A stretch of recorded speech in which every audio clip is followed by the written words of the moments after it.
O rapaz olhou-se no espelho, o nylon violeta da combinação a cobrir-lhe o corpo magro. Uma das alças descaiu ligeiramente sobre o ombro. Na superfície espelhada do guarda-fato de castanho, o jovem sorriu, inebriado da macieza do tecido. A luz que se filtrava através das janelas de portadas semicerradas enchia a resumida indumentária de reflexos escuros de ametista.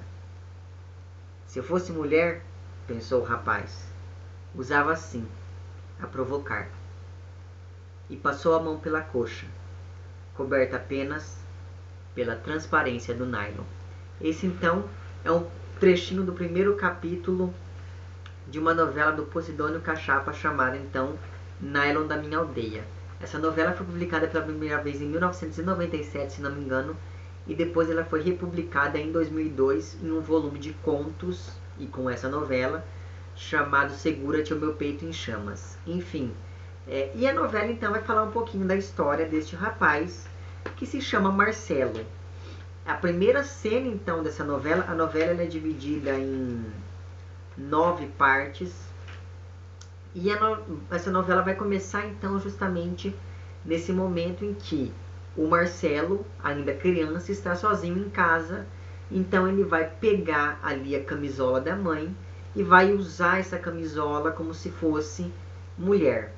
E assim, ele está fazendo isso diante do espelho do guarda-roupa e tal, e ele está usando essa camisola de uma maneira um pouco provocante, mas ele sempre está atento para ver se ninguém chega. Só que ele acaba não ouvindo o pai chegando, e o pai chega e vê a cena do filho fazendo esse tipo de coisa, e daí o pai fica com tanto a raiva do filho que acaba dando uma surra nele. É uma cena muito forte, e o nome do capítulo é justamente a manifestação do amor paterno. E, enfim, a gente já fica então entrando em contato com essa família que está nessa situação logo no início do texto. E o interessante é que não há indícios da mãe do Marcelo. Então a gente meio que fica pensando ali numa espécie de relação edipiana entre ele e o pai ao longo do livro. Essa relação de amor e ódio entre os dois é uma coisa que, ainda mais se você for pensar que no começo ele estava usando uma roupa da mãe e a mãe não é citada ao longo do livro todo, isso meio que dá uma pista para que você siga por essa leitura. Mas enfim, a gente fica então entrando em contato com o Marcelo nessa primeira cena, só que há um rompimento da narrativa e a gente acaba sendo transportado para algum tempo no futuro em que está acontecendo ali uma festa. E o interessante é que assim, nessa festa então está todas as pessoas dessa aldeia ali em que a história se passa, estão reunidas ali naquele salão, quando começa a acontecer uma pequena confusão entre um casal. Esse casal é composto pelo Zé Pinguinhas e pela Lourdinhas. A Lourdinhas é uma mulher totalmente rebaixada pela sociedade toda, mas assim, sobretudo pela figura do marido. O marido trata ela mal na frente de todas as outras pessoas, assim, sem dó nenhuma, e essa confusão começa justamente porque o marido, que tem o apelido de Zé Pinguinhas e portanto a gente já sabe que ele é um bebum, o marido ele está xingando essa mulher simplesmente pelo fato dela estar com uma roupa que ele não gostou, e como ele já está bêbado, ele pega e começa a falar um monte de desaforos para ela, e ela fica ali resignada, guardando tudo aquilo. Enquanto isso está acontecendo, o olhar do narrador volta para um rapaz, que é o Marcelo, só que dessa vez ele já está ali crescido, e ele está andando pelo salão à procura de um outro rapaz chamado Serginho. Enquanto ele vai andando por esse salão, a gente vai acompanhando vários insultos que as pessoas vão soltando assim que ele passa. Então é bem interessante perceber que ele, conforme ele vai passando, as pessoas vão começando a falar mal dele, e assim, em vez dele ter uma postura como, por exemplo, a da Lourdinhas, que é se resignar, ele meio que tem uma postura de enfrentamento, mas sempre com um viés meio cômico. Então, ele usa a brincadeira que as pessoas fazem com ele para tirar sarro meio que de si mesmo, mas também das outras pessoas. Ele tem uma atitude de enfrentamento com relação aos outros, mesmo estando ali no mesmo lugar social da Lourdinhas, digamos assim.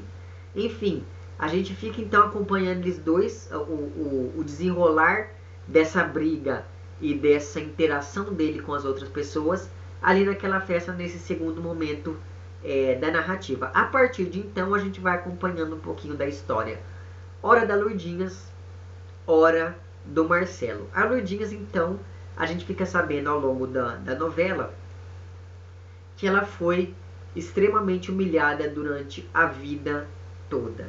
E assim, ela era chamada pela mãe de estafermo, porque, sei lá, ela só servia para levar pancada mesmo. Estafermo era aquele boneco que os cavaleiros medievais usavam para enfiar as lanças e coisas do tipo. Ou seja, aquela coisa sem vida que fica ali parada só levando bordoada. Enfim, então a gente vai acompanhando a vida dessa menina que sempre foi maltratada por todas as pessoas, dentro e fora de casa. A mãe maltratava ela, os irmãos dela maltratavam ela. Quando ela conhece esse Zé Pinguinhas, ela pensa que ela vai ter uma salvação, por isso que ela vai e se casa com ele. Mas assim que ela se casa com ele, a mãe do Zé Pinguinhas acaba adoecendo. E assim, essa mulher é um inferno na vida de Lourdinhas também. Quando a mulher morre, o Zé Pinguinhas acaba piorando de vez, então ele bebe cada vez mais. E nisso dele ficar bebendo, ele vai começando a maltratar a Lourdinha cada vez, assim, de uma maneira cada vez mais triste da gente ir observando. Mas uma coisa que ela desenvolve desde cedo e que espanta as outras pessoas é justamente o sonambulismo. A Lourdinhas é sonâmbula. E por ela usar sempre uma camisola de nylon branca e andar pela aldeia enquanto ela está com essas crises de sonambulismo, as pessoas sempre pensam que o que ela representa ali durante essas crises é como se ela fosse uma alma penada, um ser do além. Enfim. E esse sonambulismo ele vai acompanhando Lourdinhas durante a história toda, enquanto ela está sofrendo ali todos esses tipos de repressões. Enfim, enquanto a gente acompanha isso, então a gente vai acompanhando a história do Marcelo. O Marcelo, então, como eu disse para vocês, lá na festa ele estava procurando um rapaz chamado Serginho, mas a gente fica sabendo logo em seguida que o Serginho teve um relacionamento carnal com o Marcelo, mas que esse Serginho acabou então arranjando uma noiva ali e tal, e acabou seguindo a vida. E uma coisa interessante é que assim, apesar de ser muito mal vista pela sociedade em que ele se encontra, pelas pessoas dessa aldeia, havia ali entre os adolescentes da aldeia o estranho hábito de fazer discretas orgias, como são descritas aqui no texto. Então esses rapazes iam para um lugar meio afastado ali do povoado, e chegando nesse lugar eles tinham relações homoeróticas. Homoeróticas não, eles tinham relações sexuais de cunho homossexual. E por que eu me retratei dizendo que não eram homoeróticas? Porque o erotismo envolve um pouco mais além do sexo. E assim, durante a cena que é descrita essas orgias, a gente fica sabendo ali que não havia espaço para o sexo, para o carinho, para o afeto que está envolvido ali na conduta erótica. Então eu vou ler um pouquinho desse trecho e assim, já divirta vocês. Tirem as crianças da sala porque vai ter palavrão nesse trecho, enfim. Vamos lê-lo então. Os rapazes acordavam a suar na noite, a cama encharcada e o sexo a pedir mais. Masturbavam-se como podiam, solitários ou em grupo, que sempre era mais animado.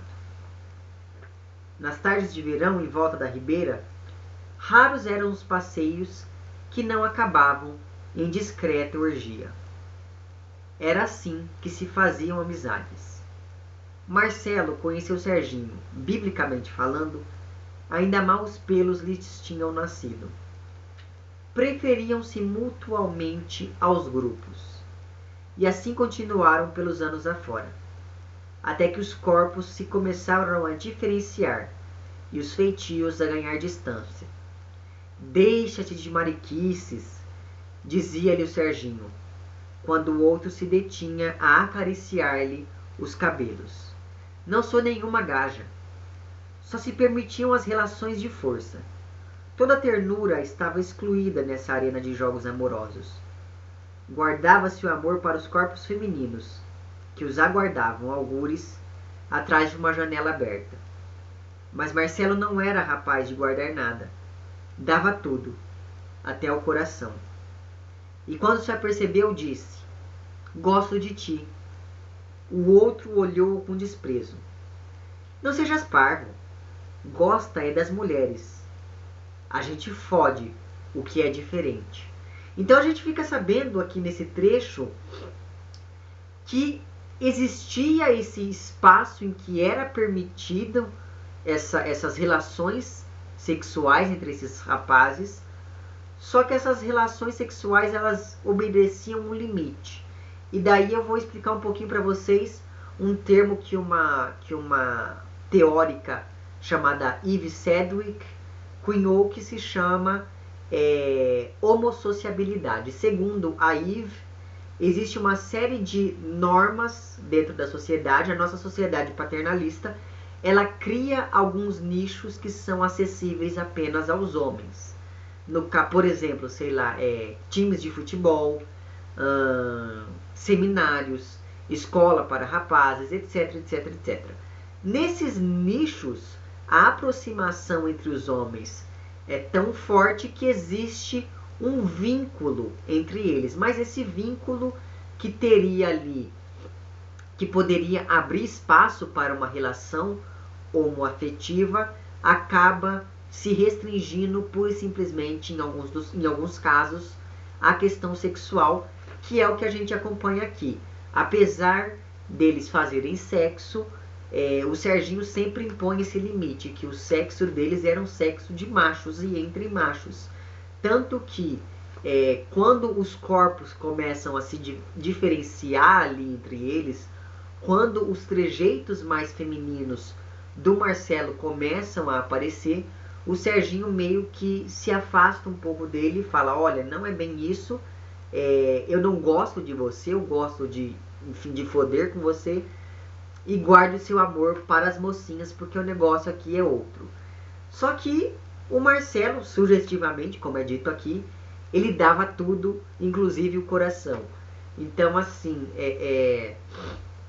a partir desse momento, há um afastamento, há um rompimento da relação entre esses dois personagens, e enquanto todos os outros personagens vão seguindo a vida, o Marcelo vai ficando cada vez mais para trás, porque ele começa a perceber que ele é meio que diferente dos outros. Ele gosta desse tipo de coisa, enquanto que os outros faziam isso pura e simplesmente para serem aceitos ali naquele meio social, uma vez que era a partir disso que se faziam as amizades, como eu li aqui em algum momento desse trecho.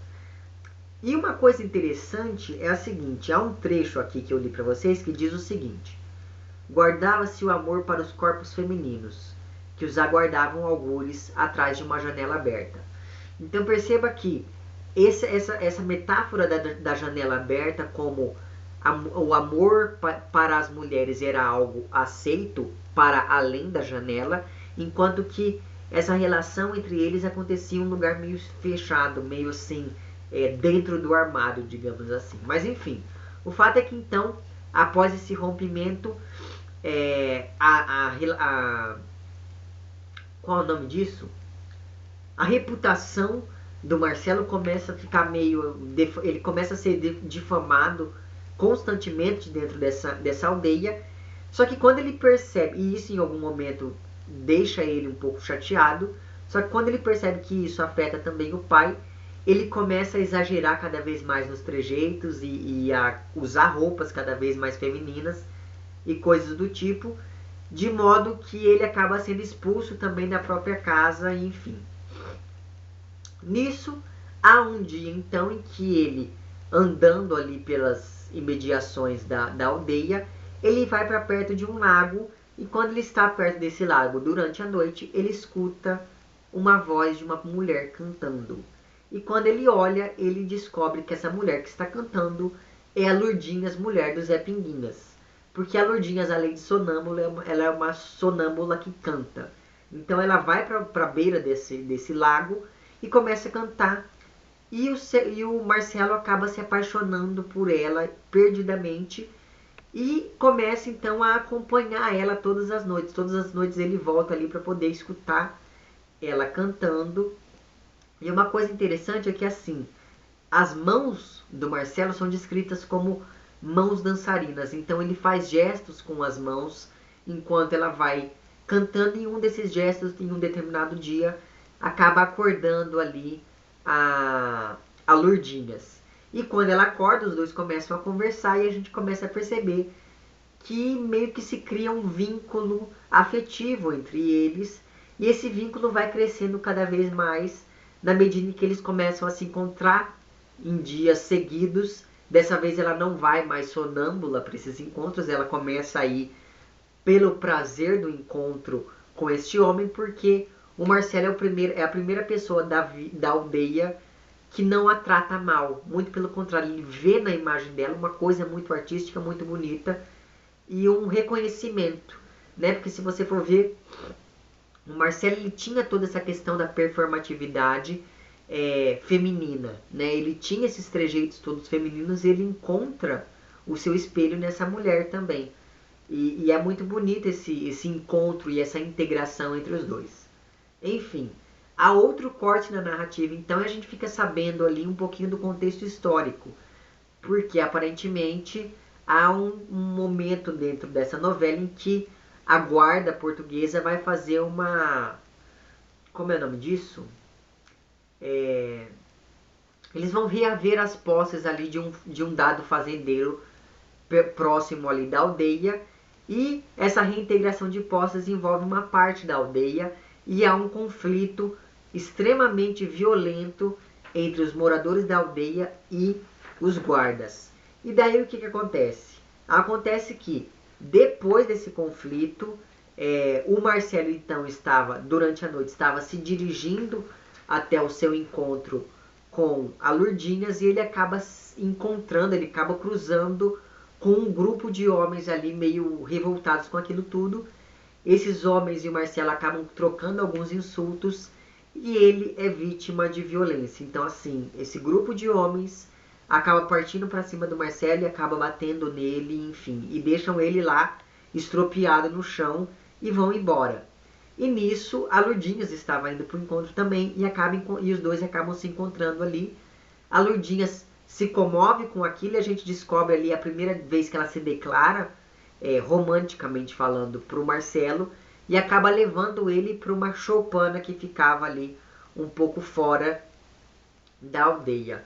E é justamente nesse momento em que a relação dos dois passa de um estágio meramente afetivo para um estágio mais sexual. Então a gente acaba percebendo como que há ali uma mudança, né, da postura sexual do Marcelo. Só que a gente tem que pensar o seguinte, como eu disse para vocês, ele era um homem que performatizava um gênero feminino. Então a gente não pode pensar que com isso ele se tornou heterossexual, né? Enfim, você vai ter que ler o conto para você poder tirar as suas próprias conclusões.